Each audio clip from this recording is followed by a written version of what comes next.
Hi, Assalamu alaikum. எல்லாரும் எப்படி இருக்கீங்க? இன்னைக்கு என்ன வீடியோஸ் பார்க்க போறோம்னு பாத்தீங்கன்னா டே இன் மை லைஃப் vlog தான் பார்க்க போறோம். ஃப்ரைடே vlog தான் பார்க்க போறோம். சோ இன்னைக்கு நாங்க மட்டன் பிரியாணி செஞ்சிருந்தோம். அதே அந்த வீடியோஸ்ல இன்க்ளூட் பண்ணிருக்கேன். ஃபுல்லா ஸ்கிப் பண்ணாம பாருங்க.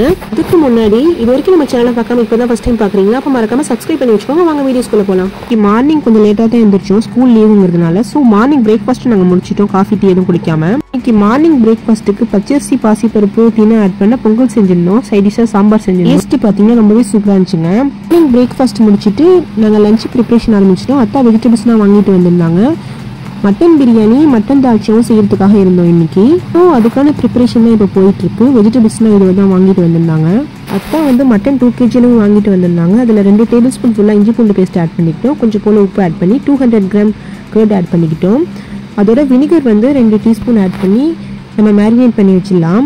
அதோட கொஞ்சம் ஒரு 1/4 டீஸ்பூன் அளவு மஞ்சள் தூள் ஆட் பண்ணிக்கலாம். நாம ஆட் பண்ண இன்கிரீடியன்ட் எல்லாம் இந்த மட்டனோட கோட் ஆகிற அளவுக்கு ஃபுல்லாக மிக்ஸ் கொடுத்து வச்சிடலாம். அப்புறம் 2 பெரிய சைஸ் லெமன் எடுத்து நல்லா ஸ்வீஸ் பண்ணி அந்த சாறு மட்டும் நம்ம ஆட் பண்ணிக்கலாம். அதில் உள்ள சீட்ஸ் எல்லாத்தையும் எடுத்துட்டு நம்ம சாறை மட்டும் ஆட் பண்ணி அதோட சேர்த்து ஒரு 6 கிரீன் சில்லி போல் ஆட் பண்ணிட்டு ஃபுல்லாக மிக்ஸ் பண்ணி விட்டுடலாம். நல்லா இந்த மாதிரி நல்லா மிக்ஸ் பண்ணி விட்டுட்டு ஒரு 2 hours அப்படியே நம்ம மேரினேட் பண்ணி வச்சிடணும்.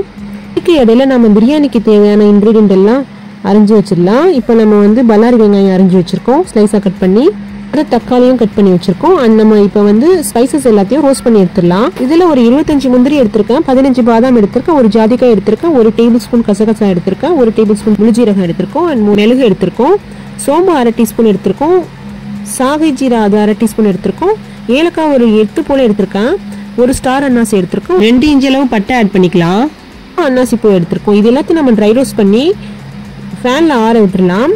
நாம ஸ்பைசஸ் எல்லாம் ட்ரை ரோஸ்ட் பண்ணும்போது ஸ்டவ் வந்து சிம்ல வச்சு செய்யணும். நல்லா ஆறுனதுக்கப்புறம் நம்ம மிக்ஸி ஜாரில் போட்டு பவுடர் ஃபார்மில் பிளண்ட் பண்ணி எடுத்து வந்துடலாம். அதோட இப்போ கர்ட் ஆட் பண்ணிக்கலாம். 150 கிராம் கர்ட் ஆட் பண்ணி எல்லாம் ஒரு ஃபைன் பேஸ்ட்டாக க்ரீமி கன்சிஸ்டன்சிக்கு பிளண்ட் பண்ணி எடுத்து வந்துடலாம். இந்த மாதிரி க்ரீமியாக இருக்கணும். அப்புறம் நான் வந்து 2 கிலோ பாஸ்மதி ரைஸ் எடுத்து நல்லா வாஷ் பண்ணி ஒரு 1/2 an hour ஊற வச்சு எடுத்துக்கிறேன். அப்புறம் நம்ம இங்கே மேரினேட் பண்ணி வச்சோம் இல்லையா மட்டன், அது எல்லாத்தையும் நம்ம குக்கரில் போட்டு விசில் வச்சு எடுத்துக்கலாம். இதை வந்து ஒரு 2 விசில் வச்சு எடுத்துக்கலாம். நம்ம இதில் ஆட் பண்ணியிருக்க கேர்டோட நம்ம இதை வந்து குக் பண்ணி எடுத்துக்கலாம். அப்புறம் ஸ்டவ் ஆன் பண்ணி பிரியாணி சட்டி வச்சிடலாம். 250 ml சன்ஃப்ளவர் ஆயில் ஆட் பண்ணிக்கலாம். அதில் ஸ்பைசஸ் ஆட் பண்ணிக்கலாம். அப்புறம் நம்ம பிரியாணிக்காக அரிஞ்சு வச்சிருக்க பெரிய சைஸில் 4 பல்லாரி வெங்காயம் எடுத்திருக்கேன், அதை ஆட் பண்ணிக்கலாம். இதை வந்து நம்ம கூடுதலாகவே தான் போட்டு ஆட் பண்ணியிருக்கோம். ஒரு 3 டேபிள் ஸ்பூன் அளவு கீ ஆட் பண்ணிக்கலாம். நாம் இதில் ஆட் பண்ணியிருக்க ஆனியன் எல்லாம் நல்லா வதங்கணும். அதுவும் வந்து நம்ம பிரியாணிக்கு கார்னிஷ் பண்ணுறதுக்காக நல்லா ஒரு ப்ரௌனிஷ் கலரில் வந்ததுக்கப்புறம் கொஞ்சமாக நம்ம எடுத்து வச்சுக்கலாம். கொஞ்சம் நல்லா வதங்கினதுக்கப்புறம் கொஞ்சம் எடுத்து வச்சுட்டு பாக்கி நம்ம வதக்கி எடுத்துக்கலாம். நம்ம ஆட் பண்ணியிருக்க ஆனியன் வந்து நல்லா கோல்டன் கலரில் நல்லா வதங்கி வரணும். அப்புறம் நம்ம வேக வச்சு வச்சுருந்த மட்டனை விசில் எடுத்துக்கலாம். விசில் போனதுக்கப்புறம் நம்ம எடுத்துட்டு வெந்திருக்கான்னு செக் பண்ணிவிட்டு அதுக்கப்புறம் நம்ம தனியாக எடுத்து வச்சிடலாம். இப்போ நம்ம தக்காளி ஆட் பண்ணிக்கலாம். வெங்காயம் நல்லா வதங்கிடுச்சு. தக்காளியை நல்லா வதங்கணும். ஒரு லிட்டை போட்டு மூடி நல்லா வதங்கி எடுத்துக்கலாம். இந்த மாதிரி நல்லா வதங்கினதுக்கப்புறம் நம்ம மல்லி புதினா ஆட் பண்ணிக்கலாம். ஆட் பண்ணிவிட்டு நல்லா வதக்கி விட்டுடலாம். நம்ம இஞ்சி பூண்டு பேஸ்ட் ஆட் பண்ணிக்கலாம். அப்புறம் பச்சை மிளகாவை ஆட் பண்ணியிருக்கோம். 3 டேபிள் ஸ்பூன் அளவு இஞ்சி பூண்டு பேஸ்ட் ஆட் பண்ணியிருக்கேன். ஆட் பண்ணிவிட்டு நல்லா வதக்கி விட்டுடலாம் ஃபுல்லாக. அப்புறம் நம்ம ஸ்பைசஸ் ஆட் பண்ணிக்கலாம். இதில் நாம் 2 டேபிள் ஸ்பூன் ஃபுல்லாக சில்லி பவுடர் ஆட் பண்ணியிருக்கோம். ஆட் பண்ணிவிட்டு வதக்கி விட்டுலாம் நல்லா. அப்புறம் பெரிய சைஸில் ஒரு 6 லெமன் எடுத்திருக்கேன். இந்த லெமன் எடுத்து லெமன் வாட்டர் ஆட் பண்ணிக்கலாம் புளிஞ்சு. அப்புறம் நம்ம மிக்சியில் பிளண்ட் பண்ணி வச்சிருந்தோம்ல பிரியாணி ஸ்பைசஸ், அது எல்லாத்தையும் நம்ம ஆட் பண்ணிக்கலாம். ஆட் பண்ணிவிட்டு ஃபுல்லாக மிக்ஸ் கொடுத்துடலாம். அப்புறம் நம்ம வேக வச்சு வச்சிருந்த மட்டன் எல்லாத்தையும் ஆட் பண்ணிக்கலாம். ஸ்டார்டிங்கில் நம்ம மட்டனை குக் பண்ணுறதுக்கு முன்னாடி 2 hours மேரினேட் பண்ணி வச்சிருந்தோம் இல்லையா, ஸோ அதனாலேயே மட்டன் வந்து ரொம்ப குயிக்காகவே உங்களுக்கு குக் ஆகிடும். அண்ட் பார்த்தீங்கன்னா ரொம்ப சாஃப்டாக ஈஸியாக வெந்து வந்துடும். நம்ம ஆட் பண்ண உப்பு எல்லாம் கரெக்டாக இருக்குன்னு செக் பண்ணிவிட்டு ஃபுல்லாக மிக்ஸ் கொடுத்துடலாம். இப்போ நல்லா பெரிய சைஸில் 2 கேரட் எடுத்து தின்னா ஸ்லைஸ் பண்ணி வச்சிருக்கேன், அதையும் இதில் ஆட் பண்ணிக்கலாம். நாம் இதில் ஆட் பண்ணியிருக்க மட்டன் எல்லாம் இந்த பிரியாணி ஸ்பைசஸோட மிக்ஸ் ஆகி நல்ல க்ரீமியாக பிரியாணி கிரேவி ரெடி ஆகிடுங்க உங்களுக்கு. ஒரு 5 minutes குக் பண்ணி எடுக்கும் போது நல்லா எண்ணெய் பிரிஞ்சு இந்த மாதிரி கன்சிஸ்டன்சிக்கு வந்துடும். இப்போ நம்ம ஸ்டவ் ஆஃப் பண்ணி சைடில் எடுத்து வச்சிடலாம். பார்த்தீங்கன்னா கிரேவி உங்களுக்கு இந்த மாதிரி கன்சிஸ்டன்சி இருக்கும். இப்போ நம்ம ஸ்டவ் ஆன் பண்ணி தண்ணி வச்சுக்கலாம் பிரியாணி வடிக்கிறதுக்கு. அதிலே நம்ம உப்பு ஆட் பண்ணிக்கிட்டோம். 1 டேபிள் ஸ்பூன் எண்ணெய் ஆட் பண்ணிக்கலாம். தண்ணி கொதி வர நேரத்தில் தான் நம்ம அரிசி ஆட் பண்ணிக்கணும். நல்லா வாஷ் பண்ணி ஊற வச்சு வச்சுருந்த பாஸ்மதி ரைஸையே ஃபுல்லாக ஆட் பண்ணிக்கலாம். இப்போ ஆட் பண்ணிவிட்டு லைட்டாக மிக்ஸ் கொடுத்துடணும். ஒரு 80% குக் ஆனதுக்கப்புறம் நம்ம வந்து தண்ணியை வடிச்சிக்கலாம். இது பாயில் ஆகட்டும். அதுக்கு இடையில நம்ம வந்து தால்ச்சா செய்யறதுக்காக மட்டன் வேக வச்சிருந்தோம். அதுல வேக வைக்கிறதுக்கு பருப்பையும் வாஷ் பண்ணி வச்சிருக்கோம். அப்புறம் நம்ம வெஜிடபிள்ஸ்லாம் கட் பண்ணிருக்கோம் தால்ச்சா செய்யறதுக்கு. தண்ணி இந்த மாதிரி கொதி வர ஸ்டேஜ்ல 80% குக் ஆயிருக்கான்னு செக் பண்ணிட்டு நம்ம வந்து இந்த மாதிரி ஸ்டெய்னர்ல வடிகட்டி எடுத்துக்கலாம். அரிசியை வடிகட்டும் போது அடியில ஒரு பாத்திரம் வச்சு தான் நம்ம வடிகட்டிக்கிறோம். தண்ணி வந்து நம்ம கீழே ஊத்தாம நாம அதை எடுத்து வச்சுக்கிறோம். ஏன்னா இதை வந்து நம்ம பிரியாணியில் ஆட் பண்ணி தான் செய்ய போறோம். கிரேவிலே ஒரு 7 பச்சை மிளகா அளவு ஆட் பண்ணியிருக்கேன் பெரிய சைஸ்ல. ஏன்னா அதிகமான குவான்டிட்டி தான் நம்ம செய்யறோம். ஸோ அதுக்காக தான் வந்து மிளகா அதிகமாக ஆட் பண்ணியிருக்கோம்.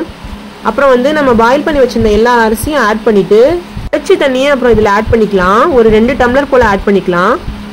இப்படி நம்ம ஆட் பண்ணி செய்யும் போது பிரியாணியோட ஃப்ளேவர் வந்து என்ஹான்ஸ் பண்ணி கொடுக்கும் உங்களுக்கு. இப்போ நான் ஃபுட் கலர் வந்து ஆரஞ்சு கலர் ஆட் பண்ணியிருக்கேன். உங்களுக்கு தேவையான ஆட் பண்ணிக்கோங்க, இல்லைனா ஸ்கிப் பண்ணிக்கலாம். மோஸ்ட்லி கலர் ஆட் பண்ணாமல் செஞ்சாலும் உங்களுக்கு பிரியாணி கலர் வந்துடும். இருந்தாலும் வந்து கெஸ்ட்லாம் வரதுனால நாங்கள் ஆட் பண்ணிக்கிட்டோம். மரக்கரண்டியால் எல்லா இடத்துலையும் ஹோல் போட்டுட்டு இதே மாதிரி அதில் ஒரு ஸ்பூன் போல் கீ ஆட் பண்ணிக்கலாம். ஆட் பண்ணிவிட்டு லாஸ்ட்டாக மேலே ஒரு ஸ்பூன் ஆட் பண்ணிக்கலாம். அப்புறம் மல்லி புதினா போட்டு கார்னிஷ் பண்ணிடலாம். இப்போ ஒரு ஃபாயில் போட்டு ஃபுல்லாக கவர் பண்ணிவிட்டு லிட்டை போட்டு க்ளோஸ் பண்ணி வச்சிடலாம். மேலே சாதம் வடித்த தண்ணியை நம்ம சட்டியில் எடுத்து வச்சுருக்கோம். அதை தம் வச்சுக்கலாம். செய்கிற இந்த பிரியாணி வந்து ரொம்பவே டேஸ்ட்டாக இருக்குங்க. ஏன்னா பார்த்தீங்கன்னா நம்ம வடித்து செய்கிறோம். ஸோ அதனாலேயே டேஸ்ட் ரொம்ப சூப்பராக இருக்குங்க.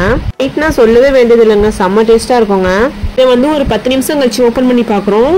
இதை வந்து ஃபுல்லாக பரட்டி விட்டுடலாம் அடியோட கொஞ்சம் கொஞ்சமாக. கீழே வந்து கொஞ்சம் வெந்திருக்கும் இந்த கிரேவியில். நம்ம வந்து 80% தான் குக் பண்ணியிருக்கோம். ஸோ இன்னுமே வேகணும் உங்களுக்கு. ஸோ அதனால தான் எல்லா பக்கமும் எல்லா சைட்லையும் ஃபுல்லாக பரட்டி விட்டோன்னா கீழே வெந்திருக்கும், உங்களுக்கு மேலேயே வெந்திருக்கும். இதை வந்து ஃபுல்லாக பரட்டி விட்டுட்டு நம்ம வந்து லிட்டை போட்டு க்ளோஸ் பண்ணி ஒரு 5 மினிட் குக் பண்ணி எடுத்துக்கலாம். லாஸ்ட்டாக நீங்கள் தம் பிரியாணி எல்லாம் சாப்பிட்ருப்பீங்க. அது வந்து சுட சுட சாப்பிடும்போது டேஸ்ட் நல்லாயிருக்கும். ஆனால் இந்த வடிச்ச பிரியாணி நீங்கள் எந்த நேரத்தில் சாப்பிட்டாலும் ரொம்ப லேட்டாக ஆனாலும் நேரம் ஆக ஆக டேஸ்ட்டை என்ஹான்ஸ் பண்ணி கொடுக்கும். ரொம்பவே டேஸ்ட்டாக இருக்கும். நாங்கள் தால்ச்சா செஞ்சுட்டோம். அப்புறம் 1 கிலோ அளவு சிக்கன் வாங்கி வச்சுருந்தோம். அதையும் நம்ம ஃப்ரை பண்ணி எடுத்துட்டோம் மசாலா கோட் பண்ணி. இப்போ ரொம்ப டேஸ்டியான பிரியாணி ரெடி ஆயிடுச்சு, வடிச்ச பிரியாணி. இதை வந்து நம்ம ஃப்ரை பண்ணி வச்சுருக்க ஆனியன் எல்லாத்தையும் ஆட் பண்ணி கார்னிஷ் பண்ணிடலாம். மட்டன் தால்ச்சாவும் ரெடி ஆயிடுச்சு. சிக்கன் வந்து நம்ம 2 பேட்சாக போட்டு ஃப்ரை பண்ணி எடுத்துட்டோம். ரெடி ஆயிடுச்சு. மேலே கறி லீவ்ஸ் கொஞ்சம் ஆட் பண்ணி சர்வ் பண்ணிடலாம். பக்கத்துலேயே நம்ம பிரியாணிக்கு வந்து தயிர் பச்சடி செஞ்சுருந்தோம். ஆனியன், கேரட், அப்புறம் மல்லி புதினா அதை ஆட் பண்ணி செஞ்சுருந்தோம். ரொம்பவே டேஸ்ட்டாக இருந்துச்சுங்க.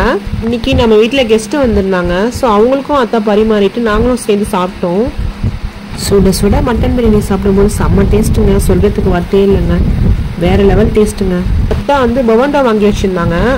அதையும் எல்லாருக்கும் கிளாஸில் ஊற்றி கொடுத்துட்டு நாங்களும் குடித்தோம். நைட்டுக்கு டின்னருக்கு பார்த்தீங்கன்னா சொரைக்காய் கிரேவி வச்சு சப்பாத்தி செஞ்சுருந்தோம்.